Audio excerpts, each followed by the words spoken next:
पांडुरंग बुद्रुक पुणे येथे अखिल लक्ष्मीनगर मित्रमंडळाच्या वतीने श्री प्रभुरामांची मूर्ती लक्ष्मणाची आणि सीताची बसलेली मूर्ती सांगण्याचा कार्यक्रम पार पडला.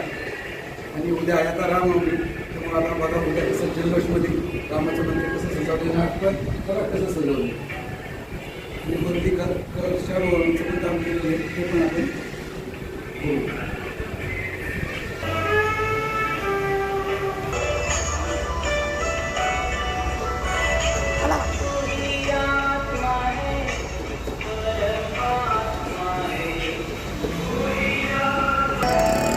प्रभू श्रीराम मंदिर मस्तपैकी कोंडा बुद्रुक या ठिकाणी झालेलं आहे. कसं आहे